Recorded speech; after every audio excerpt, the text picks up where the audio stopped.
Greetings, fellow pagan pals. Bellarosa here for another episode of My Pagan Pal Crafts and Such, the channel where you can find pagan related crafts and such, and I'm organizing this big old mess here. I've had this witch's cupboard for the longest time, and every year I clean it, but towards the end of the year, well, it looks like this. So clearly my current method isn't working.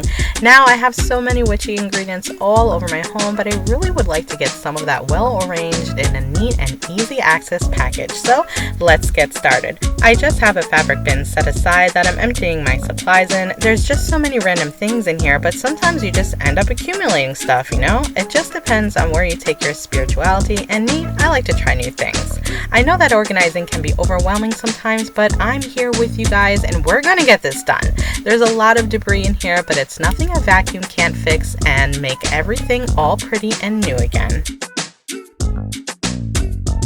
I found some rogue pieces of sage that is saved from the vacuum, and I'm just using them to smudge before we get into the nitty-gritty of organizing.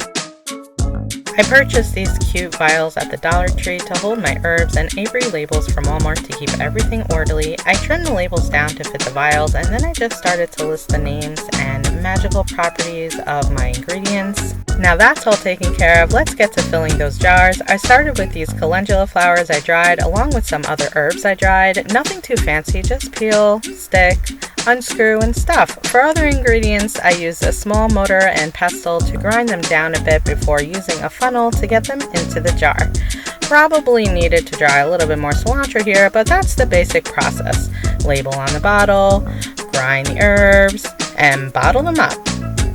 Now this took so much time, you guys. It was unbelievable. I just have a lot of ingredients, and I'm sure there may be some of you out there that have a lot in your witch's cupboards too. It's easy to get stressed out by this, but I'm getting through it one vial at a time, so don't get overwhelmed. There's a light at the end of the tunnel. Just relax, don't panic, get comfortable, and just enjoy going through your collection. Remember to subscribe and hit that notification bell. I use these labels with the border to put on jewelry boxes for small storage that I picked up at Michael's. Make sure to save the batting from the boxes. They're great for making poppets or dream pillows. I stored my seashells, resins, and other items before moving on to decorating some cotton bags. You know, I just had to put my own personal touch on this whole thing. Plus, I needed a creative break in between all this arranging, and I encourage you to put your own spin on your witch's cupboard too.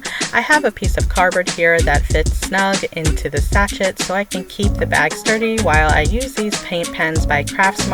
My design is pretty basic, but with just a few star-like shapes here and there, it all comes together. I also snagged these small and large tins to store smaller ingredients like charcoal capsules and larger herbs like bay leaves, which come in all sorts of sizes. This one probably won't fit, but the smaller ones will. Little plastic bags also make for some simple storage options for unruly items like cords and ribbons. All there's left to do now is to line everything up and put everything away. Some things needed restocking, and I usually go through a lot of candles. Some I picked up from Five Below and others from Walmart and Dollar Tree. Some of the smaller candles I'm keeping in jewelry boxes so they don't get flung all over the place.